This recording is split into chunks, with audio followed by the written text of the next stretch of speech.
इस कलयुग में जब पाप चरम सीमा पे आएगा, भजन की और रफ्तार बढ़ाना, भजन और बढ़ाना पड़ेगा, तपस्या और बढ़ानी पड़ेगी। हो कीर्तन संकीर्तन हवन पूजन और अद्भुत करने पड़े, क्योंकि इस कलयुग को पराजित करने के लिए कलयुग केवल नाम आधारा और सुमिर सुमिर लग उतरे पड़े।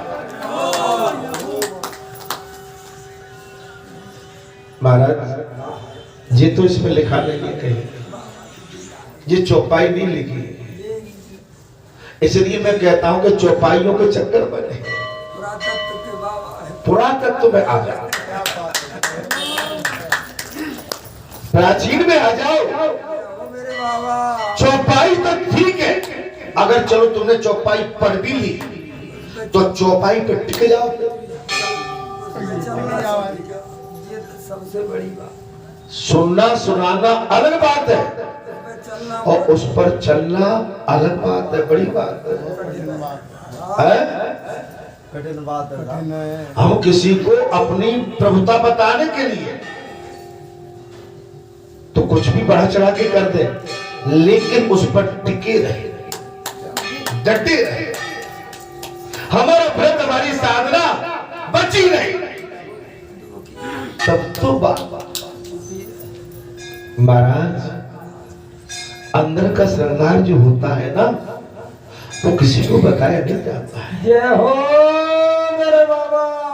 वस्त्र क्यों पहने जाते हैं कि अंदर का हमारा श्रृंगार जो भी है वो छुपा रहे। अगर हम वस्त्रों को हटा देंगे तो हमारे अंदर का श्रृंगार बाहर आ जाएगा। हम उसको बताना नहीं चाहते हैं, हमारे भीतर की बात तो भीतर ही बनी रहे।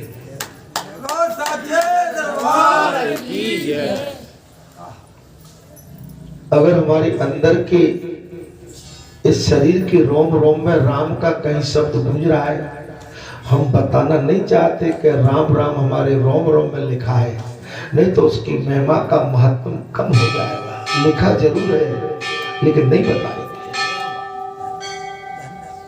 जो धीर वीर पुरुष होते हैं, कर्मशील होते हैं, कर्मयोगी होते हैं, धर्मपरायण धर्मयोगी होते हैं, वो बतावा दिखावा नहीं करते।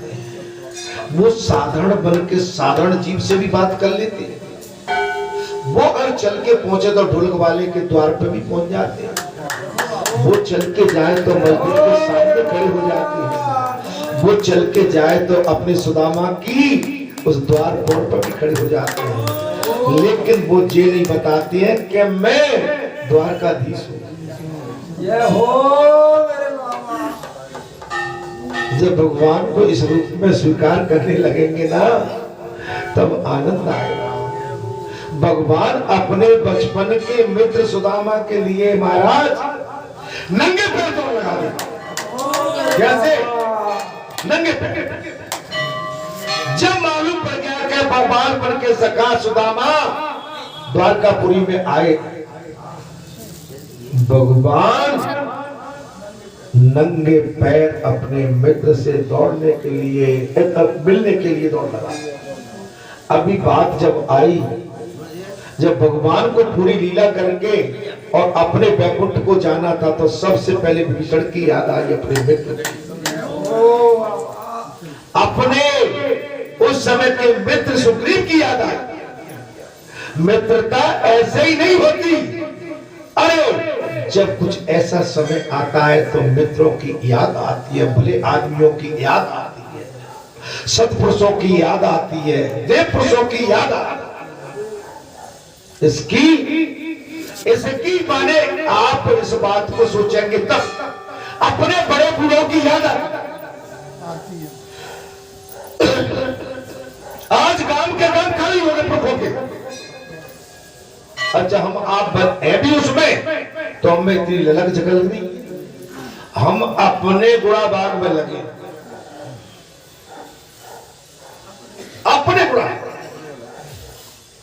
अच्छा जा कौन के कार्य दस जाओ। अच्छा मैं एक बात बता रहा हूं, जब हम आप सब, आप भी शरीर छोड़ेंगे, मैं भी शरीर छोड़ेंगे, आज हम इतनी बढ़िया सुंदर वातावरण में बैठते हैं, जहाँ गाता गाते हैं। जितना मेरा लगाव है उतना आपका भी यहाँ लगाव है, जितना मेरा अधिकार है उतना आपका भी अधिकार है। क्या जा तुम में छाती पे ले जाओगे या मैं छाती पे ले जाऊंगी? आने वाली जनरेशन इसका लाभ ले, आने वाले युग पुरुष इसका लाभ ले, आने वाले सत्पुरुष इसका लाभ ले। हाँ, लेकिन इसकी देखभाल के लिए सच्चे तो सावधान रहेंगे तब। सच्चे तो सावधान रहेंगे। आप अपने घर में जैसे कचड़े के लिए कचड़ा आ गया, सफाई करते के लिए, ऐसे भगवान का आनंद है साफ सुथरा बनाने। कितना आनंद आता है। देवताओं की ये बात सुनकर महाराज परमेश्वरी कात्यायनी ने कहा, देवताओं आप लोग शीघ्र मुझे कोई बाहर प्रदान करें। जबकि कार्तिकेय भगवान के अंदर से प्रकट हुई थी, शक्ति तो थी, लेकिन देवताओं ने कहा मां भवानी महिषासुर को मारना इतना आसान नहीं, तपस्या कर। तब भगवती पार्वती ने कात्यायनी की सवारी के लिए सिर दे दिया। दुर्गा मैया की जय।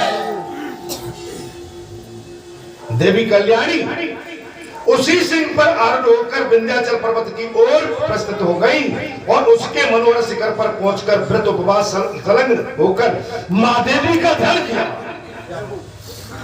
और इंद्रमयी संयम पूर्वक तपस्या में संलग्न हो गए। इंद्रियों को खींच लिया और संयम में तपस्या में ली। संयम में तपस्या ऐसे ही नहीं होती, संयम में रहना। जो जो उनकी तप की वृद्धि होती, जो तो शरीर रूप और क्रांति भी बढ़ती जाती। जितना आप तप तपस्या करेंगे, आपका चेहरा मोहरा, आपका त्रिपुंड, आपकी वाणी, आपके शरीर का रोम रोम बोलेगा। आपकी आंखों में तेज होगा, आपकी आंखें थकी हुई नहीं।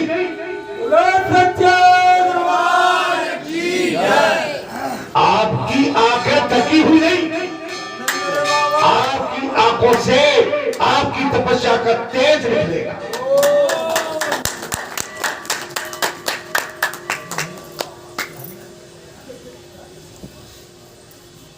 नहीं तो आप समझ लो कि जैसे जैसे आयु बढ़ती है संसारी जीव की आंखें भी ऐसे ऐसे होने लगती। आपका तेज कब रहेगा आंखों में? जब आपकी तपस्या में तेज होगा, आपके रोम रोम में, आपके शरीर में तेज निकलेगा, आपके शरीर की चमक रहेगी, आपका शरीर बोलेगा कि नहीं तपस्वी सरकार की जय। आप जब चलेंगे तो जब जाएंगे एक सिंह की तरह दिखोगे कि कोई आ रहा है।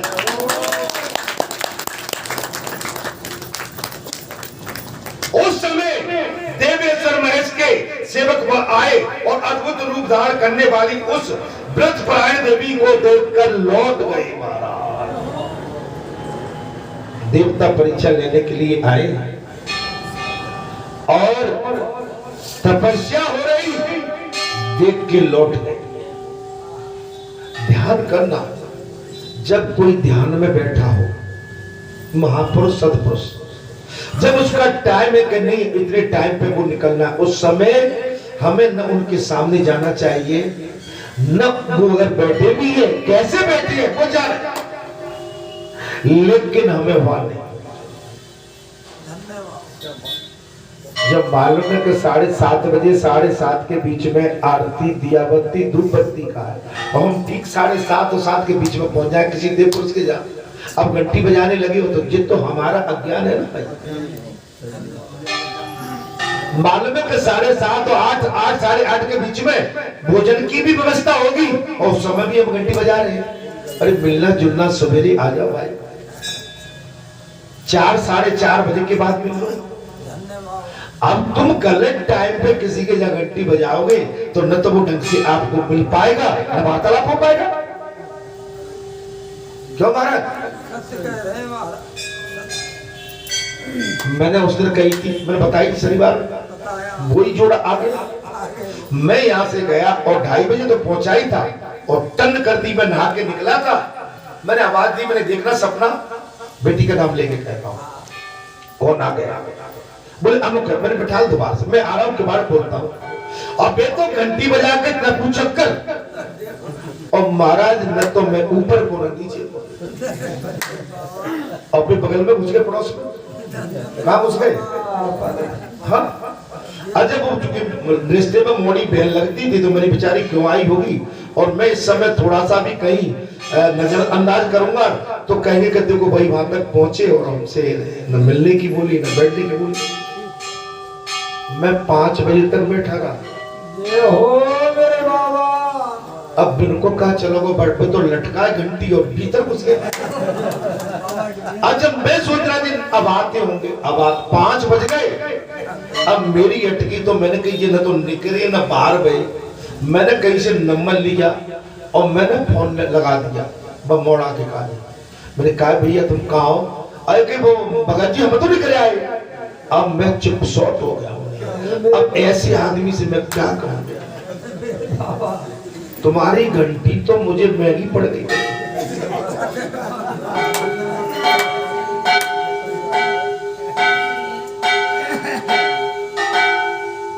अरे मिलने दे भाई। अच्छा तुम चलो निकलते निकलते राम राम कर जाते के जा रहे हैं भाई। हो मेरे बाबा। बाबा री गत है ये तो रानी रहे महाराज। 100 रानी तो रहते, 7-5 रानी आती। अब कौ रानी का कजू है नहीं रो महाराज। अल्लाह दे के छोटी रानी का एक मोड़ा है वो। अब 4-5 रानी है तो बहुत जलती थी महाराज। क्या करती थी? जला बनो जाके राजा का चित रानी पे चलो, वो छोटी वाली गर्भवती थी रानी। रानी ने कहा महाराज जी तुम्हारी और अन्य रानी महारानी बड़ी मुझसे जो है खपा खपा रहती, ईर्ष्या करती है और आपका जो जीव मेरे घर में बपलता है और आप शिकार को निकल जाते हो, कोई युद्ध को निकल जाते हो और कोई बात होगी दासी दासियों को मैं क्या करूं, इनको भी कब्जे में ले लिया। बोले एक काम करो, मैं घंटा टांगे जाता हूं। क्या करे जाता हूं? अगर कोई कष्ट पड़े आपत्ति पड़े तो घंटा बजा देना, मैं लौट लूंगा। ये हो मेरे बाबा।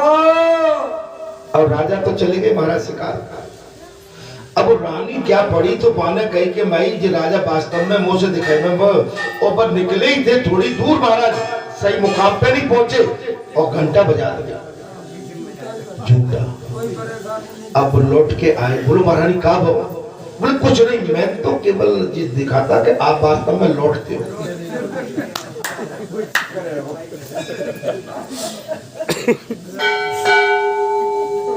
अब वास्तव में ही महाराज अब क्या हुआ कि प्रसूति का टाइम आ गया। अब तो दिन का दिन, राजा महाराजा तो होते ही महाराज। अब प्रसूति का टाइम आ गया, प्रसूति पीड़ा होने लगी है और बस महारानी ने घंटा बजाया तो वो बजाती रही, राजा लौटा नहीं।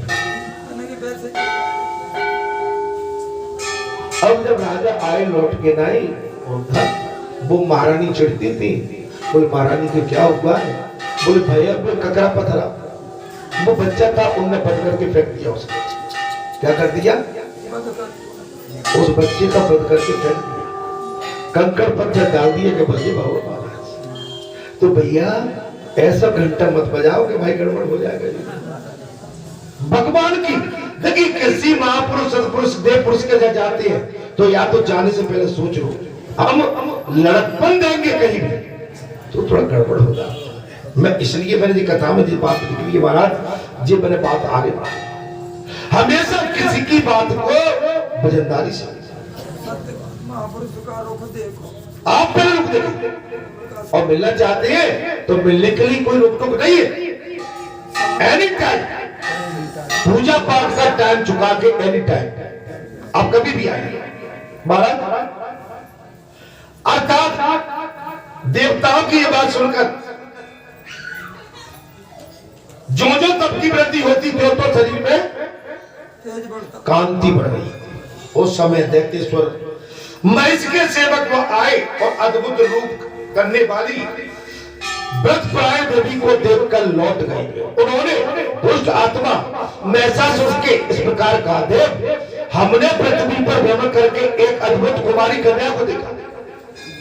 उसके दूत कहने लगे महिषासुर के दूत कहने लगे एक अद्भुत कन्या है, वो तपस्या कर रही है और उसके शरीर से प्रकाश निकल रहा है और कुमारी कन्या है जो विंध्याचल पर्वत पर तपस्या करती है और उसके 12 हाथ है। कितने हाथ है? ये कथा सुनी थी क्या आपने? उसके 12 हाथ है और उन हाथों में नाना प्रकार के अस्त्र शस्त्र है। उस कन्या के 12 हाथ और नाना प्रकार के अस्त्र शस्त्र शोभा पा रहे हैं। उसका सौंदर्य अद्भुत है।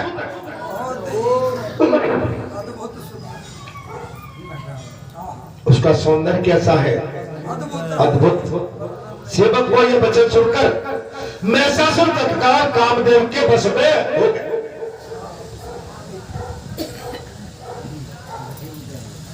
वो देव पुरुषों की बात सुनकर महिषासुर क्या हो गया?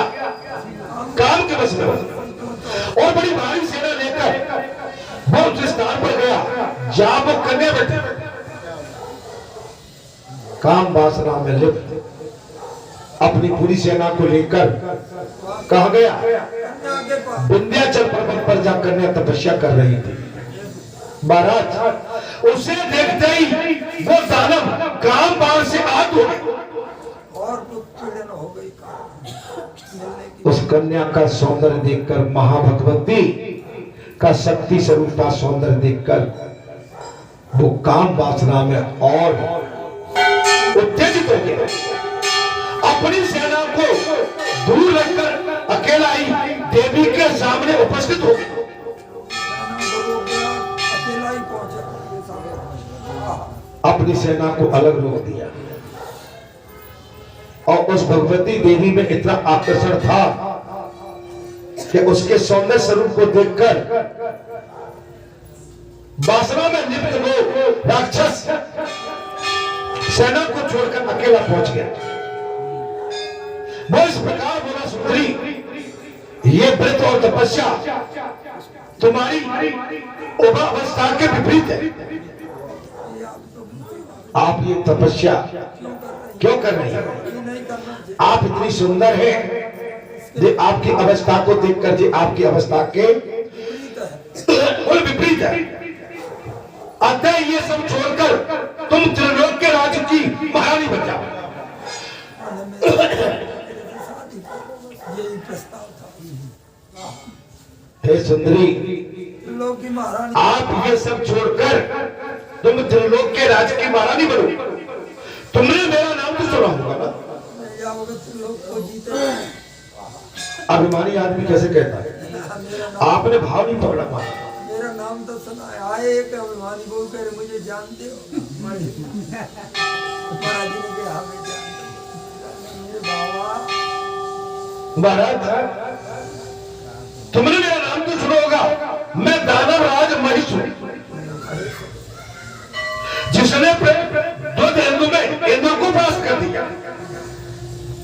देवताओं के मैंने इंद्र को भी परास्त कर दिया। इस समय त्रिभुवन का राज मेरे पास है। तुम्हें मालूम है मैं बालाजी धाम में बैठा हूँ, ढोलक बजा के भी नींद ले रहा हूँ। ओ मेरे बाबा, अगर तुम मेरी प्राण वल्लभ पत्नी हो जाओ तो मरने की दशा आएगी। तुम मेरी प्राण वल्लभी पत्नी हो जाओ, मेरी सहस्त्र भार्याएं वे तुम्हारी दासियां हो जाओ। मेरी जो पत्नियां वो मेरी सैकड़ों जो पत्नियां हैं, महारानियां हैं, वो तुम्हारी दासी बन के रहेंगी। ऐसे ही रावण ने कहा माता जानकी से। उसकी ये बात सुनकर परमेश्वरी कल्याण आंखें कोप से लाल हो गई।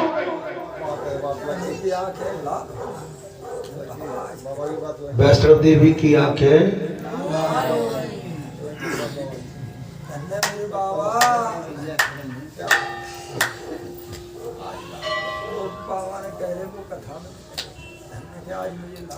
आज माँ भगवती वैष्णव देवी की जो त्रिमूर्ति रखी हुई है नीचे के नीचे, आप काली पुतली, लेकिन आज बीच में जो मातेश्वरी आंख स्वर्ग लाल हो रही थी, गुलाबी आंखें बोला सच्चा दरबार। उसकी ये बात सुनकर परमेश्वरी कल्याण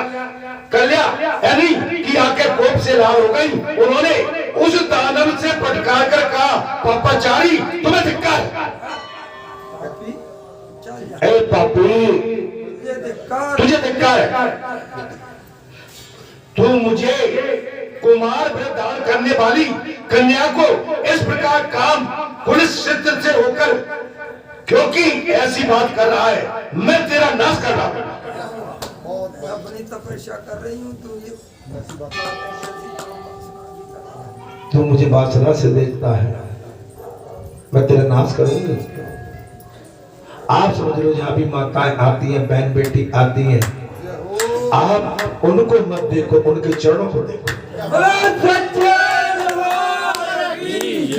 आप उनसे बतियाओ मत, आप नजर झुका के केवल उनकी चरण वंदना करिए। आप महापुरुष जो देव पुरुष आते हैं उनके की चरण वंदना करिए। अगर आपने कहीं अपने नजर इनकी सूरत पर फेंक दी तो आपका गड़बड़ मामला हो जाएगा, दोष लग जाए। मन के चले न चालिए, पलक पलक मन बड़ा खतरनाक होता है। इसलिए मैं आपसे कहता हूं कि तपस्या ऐसे ही नहीं की जाती। तपस्या के लिए इन आंखों को भी हमें समझाना पड़ता है, मेरे बाबा इस मन को समझाना पड़ता है। मन पागल होता है, आंखें भी पागल हो जाती है। इसके पागलपन को हमको मिटाने के लिए भगवान की आकृति सूरती, उनके श्री चरण कमल इन नेत्रों में और मन में फिट करने पड़ते हैं। नहीं तो ये बड़े मतवाले होते हो। इनको तो नशे की आदत होती है, मन को भी नशे की आदत होती है, आंखों को भी नशे की आदत होती है। अगर इनको नशाहीन करना है, नशा से खत्म करना है, तो भगवान के श्री चरण कमल आंखों में रख लो और मन में रख लो। फिर संसार की कोई दूसरी मूर्ति, सूरती मूर्ति न मन में आएगी आपकी आंखों।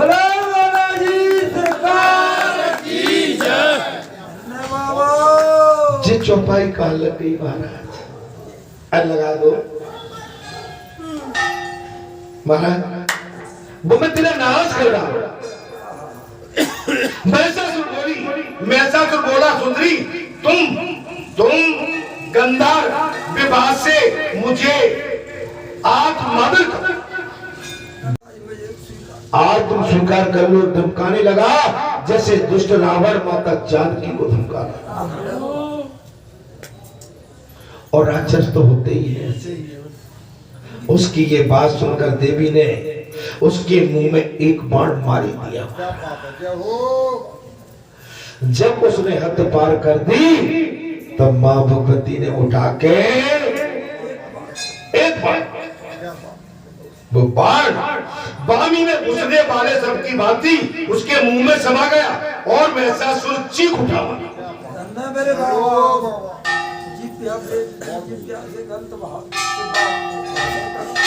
जित्या भी चीख उठा, उसके मुंह से खून की धार बह गई। वो देवी के पास से लौट गया और उसने अपने सैनिकों से बोला, इस दुष्ट स्त्री को जीती जागती पकड़ के, इस दुष्ट स्त्री को महिषासुर क्या बोला, इसे जीती जागती लाके पकड़ के मेरे पास इसे मेरी पत्नी बनाओ। क्या बनाओ? पत्नी इसको बना। अच्छा, दुर्गा को, माँ भगवती को कोई पत्नी बना सकता? अच्छा एक बात बताओ, जे माताएं जिस समय अपने पे आ जाए, अरे एक दारा सिंह तो क्या हजारों दारा सिंह आ जाए, इनका शरीर भी नहीं छू सकता है।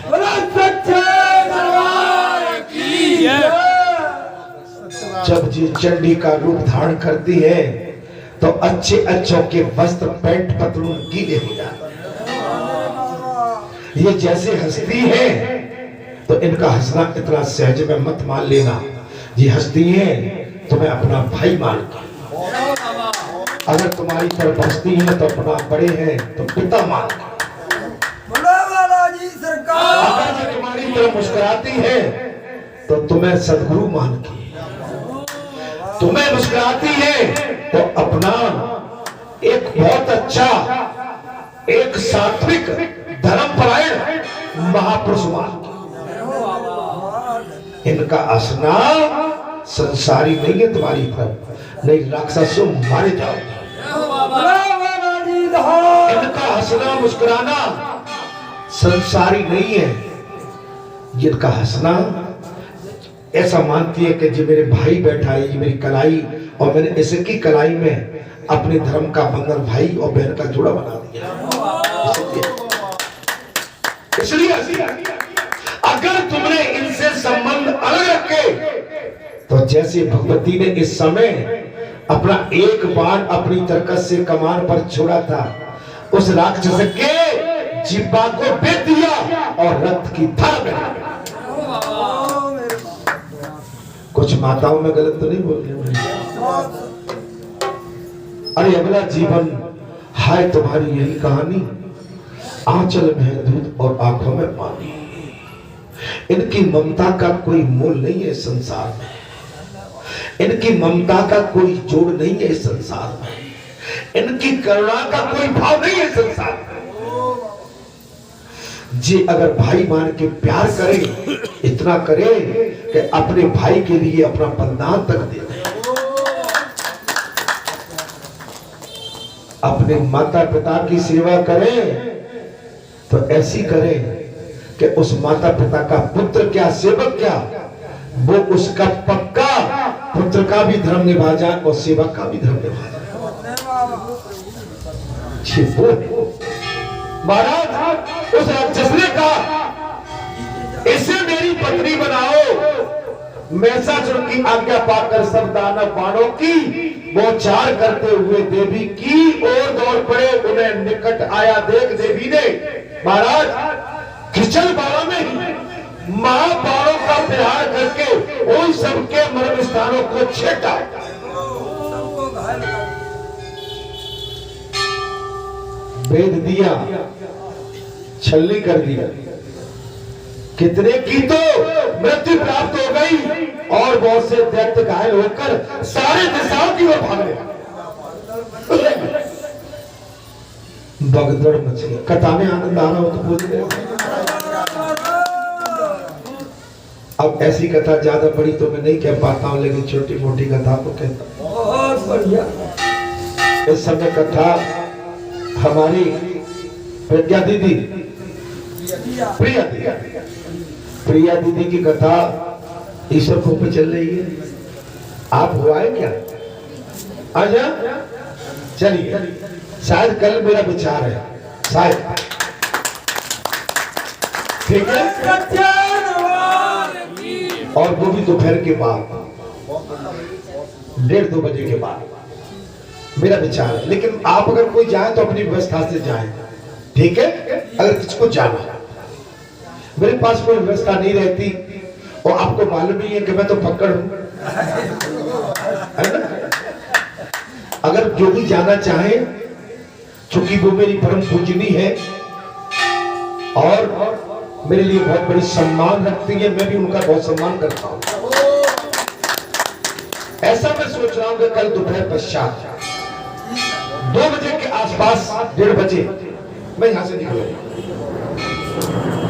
जब तक उनका भी इंटरव्यू हो जाएगा और 1 आध घंटे वहां पर उनकी कथा का भी लाभ लेने के लिए।